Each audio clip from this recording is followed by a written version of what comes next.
ভাঙড়ে তৃণমূলের অঞ্চল সভাপতি রাজ্জাক খান খুনের ঘটনায় গ্রেফতার করা হয়েছে একজনকে।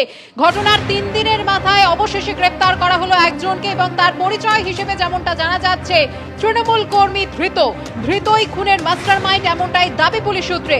এলাকা দখলকে কেন্দ্র করেই দুজনের বিবাদ, এমনটাই পুলিশ সূত্রে জানা যাচ্ছে। আর্থিক লেনদেন সংক্রান্ত গন্ডগোলের জেরেই এই খুন, এমনটাই অনুমান পুলিশের। ভাঙড়ে তৃণমূলের অঞ্চল সভাপতি রাজ্জাক খান খুনে অবশেষে গ্রেফতার। 3 দিনের মাথায় জালে দলেরই এক কর্মী। ধৃত মোফাজ্জেল মোল্লা রাজ্জাক খান খুনের মাস্টারমাইন্ড, এমনটাই দাবি পুলিশ সূত্রে। এলাকা দখলকে কেন্দ্র করে দুজনের মধ্যে বিবাদ, আর্থিক লেনদেন সংক্রান্ত গন্ডগোলের জেরেই এই খুন, এমনটাই অনুমান পুলিশের। তবে এই ঘটনার সঙ্গে আর কারা জড়িত, আর কারা ছিলেন ঘটনাস্থলে, টাওয়ার ডাম্পিং সিস্টেমে সাহায্য নিচ্ছে পুলিশ। বৃহস্পতিবার রাতে যখন দলীয় কর্মসূচি সেরে ফিরছিলেন বাড়িতে রাজ্জাক খান, তখনই ঘটে এই ঘটনা। 3 দিনের মাথায় জালে দলেরই এক কর্মী। ধৃত মোফাজ্জেল মোল্লা রাজ্জাক খান খুনের মাস্টারমাইন্ড, এমনটাই দাবি পুলিশ সূত্রে। হিন্দোল দে আমাদের প্রতিনিধি রয়েছেন আমাদের সঙ্গে। হিন্দোল, কি জানতে পারছো পুলিশ সূত্রে? একেবারেই দেখো, গতকাল রাতেই কিন্তু মোফাজ্জেল মোল্লা নামে তৃণমূলের এক নেতাকে কিন্তু গ্রেফতার করা হয়েছে। এই সেই ঘটনাস্থল যেখানে কিন্তু গত বৃহস্পতিবার রাত 10টা নাগাদ রাজ্জাক খানকে রীতিমতো পর গুলিতে ঝাঁঝরা করে কুপিয়ে খুন করা হয়। এবং সেই ঘটনার পর তৃণমূল কংগ্রেসের পক্ষ থেকে তৃণমূল নেতা শওকত মোল্লা, যিনি ভাঙড়ের অবজারভার এবং ক্যানিং পূর্বের বিধায়ক, তিনি কিন্তু সরাসরি অভিযোগ করেছিলেন যে এর পেছনে আইএসএফ এর দুষ্কৃতীরা রয়েছে। এবং গতকালও কিন্তু তিনি একই কথা পুনরাবৃত্তি করেন। কিন্তু আজ যে ঘটনা, যে বিষয়টা সামনে আসলো, উত্তর কাশীপুর থানার পুলিশ প্রথম থেকেই তারা কিন্তু তদন্ত প্রক্রিয়া চালাচ্ছিল বিভিন্ন দিক থেকে, সূত্র মারফত, প্রত্যক্ষদর্শীদের বয়ান এবং বিভিন্ন টাওয়ার ডাম্পিং সিস্টেম থেকে শুরু করে বিভিন্ন ভাবে তারা তদন্ত প্রক্রিয়া চালিয়ে তারা মোফাজ্জেল মোল্লা নামে তৃণমূলের এক নেতাকে আটক করেছিল। তাকে জিজ্ঞাসাবাদের পরেই কিন্তু গোটা বিষয়টি সামনে আসে। একবার দেখাবো এই সেই ঘটনাস্থল। তুমি দেখতে পাচ্ছ যে ঘটনাস্থল ঘিরে কিন্তু এখনো পর্যন্ত পুলিশকর্মীরা রয়েছেন। এখানে যেভাবে খুন করা হয়েছে, সেই খুনের পরিকল্পনার মাস্টার মাইন্ড কিন্তু এই মোফাজ্জেল মোল্লা। এবং এই মোফাজ্জেল মোল্লার পরিচয় তোমাকে বলে রাখি যে গত 2023-এর যে পঞ্চায়েত ভোট, সেই পঞ্চায়েত ভোটে রাজ্জাক খান তিনি যেমন ভোটে দাঁড়িয়েছিলেন এবং তার পাশাপাশি পঞ্চায়েত সদস্য হওয়ার জন্য, তার পাশাপাশি এই মোফাজ্জেল সেও কিন্তু পঞ্চায়েত সদস্যের ভোটে দাঁড়িয়েছিলেন, কিন্তু তারপরে তিনি হেরে যান। যেহেতু মূলত এটা আইএসএফের একটা গড়, এই চালতাবেড়িয়া গ্রাম পঞ্চায়েত অঞ্চল। কিন্তু তারপরে যেটা দেখা যায় যে রাজ্জাক খান, যেহেতু তার বারবারন্ত হচ্ছিল, তাকে এখানকার অঞ্চল সভাপতি করা হয়েছিল, সেই কারণে কিন্তু এলাকা দখলকে কেন্দ্র করে একটা গণ্ডগোল ছিল। সেই এলাকা দখলকে কেন্দ্র করে গণ্ডগোলের পাশাপাশি পুলিশ সূত্রে যেটা আরও জানা যাচ্ছে যে মূলত আর্থিক লেনদেন সংক্রান্ত একটা বিবাদ ছিল।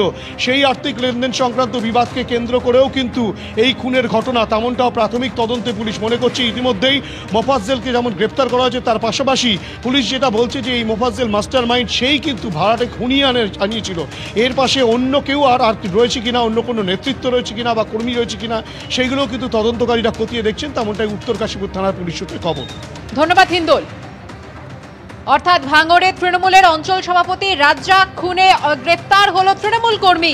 3 দিনের মাথায় জালে দলেরই এক কর্মী। ধৃত মোফাজ্জেল মোল্লা খুনের মাস্টারমাইন্ড, এমনটাই দাবি পুলিশ সূত্রে। কারণ হিসেবে কি উঠে আসছে যে এলাকা দখলকে কেন্দ্র করে দুজনের মধ্যে বিবাদ, আর্থিক লেনদেন সংক্রান্ত গন্ডগোলের জেরেই এই খুন, এমনটাই অনুমান করছে পুলিশ। টাওয়ার ডাম্পিং সিস্টেমের সাহায্য নিচ্ছে পুলিশ এটা জানার জন্য যে এই ঘটনার সঙ্গে আর কারা জড়িত, আর কারা ছিলেন ঘটনাস্থলে। বৃহস্পতিবার রাতে বাড়ির কাছে গুলি করে কুপিয়ে খুন হন শওকত মোল্লা ঘনিষ্ঠ তৃণমূল নেতা রাজ্জাক খান। তার পরিবারের তরফ থেকে কি অভিযোগ করা হচ্ছে শোনাবো। আমরা তো কেউ ওখানে ছিলাম না, আমি তো বাড়িতে ছিলাম। বাড়িতে থাকার পরে যখন খবর পেলাম, তখন আমি ওখানে গিয়ে দেখলাম।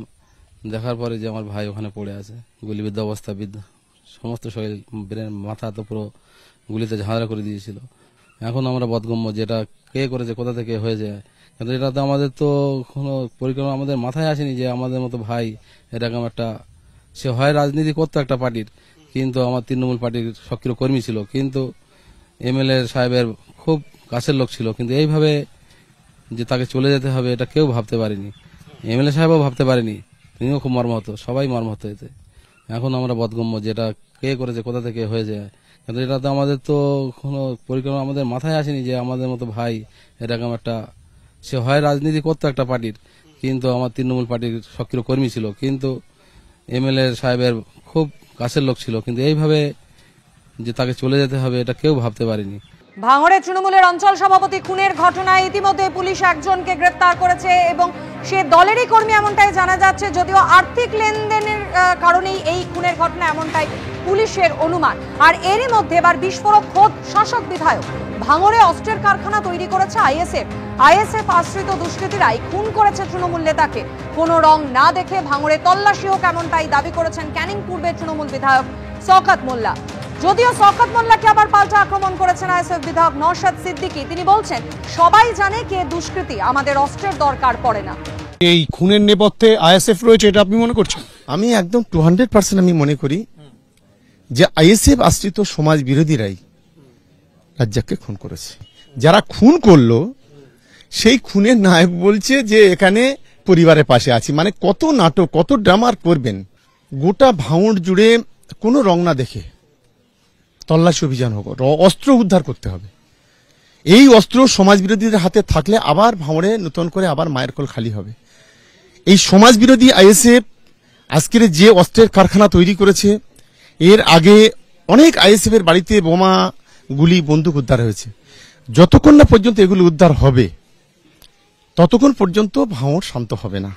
শওকত মোল্লা সাহেব নতুন একটা নাটক সাজাচ্ছে। ভাঙড় সহ রাজ্যের মানুষকে আবার বোকা বানাতে চাইছে। প্রয়োজনে সেন্ট্রাল ফোর্সের সহযোগিতা নিক, আমাদের স্টেট ফোর্স, দুটো বাহিনীকে নিয়ে যৌথ অভিযান চালানো হোক, চিরুনি তল্লাশি হোক। ভাঙড়ে যে সমস্ত অবৈধ অস্ত্রশস্ত্র যা আছে সব উদ্ধার করে ভাঙড়ের মানুষকে শান্তিতে থাকতে দিক। এই বোমগুলি, হিংসা, বিদ্বেষ বন্ধ হোক। এটা তো আমি বারবার চাইছি। এখন গল্প শুনিয়ে বাংলার মানুষকে, ভাঙড়ের মানুষকে বোকা বানাতে পারবে না।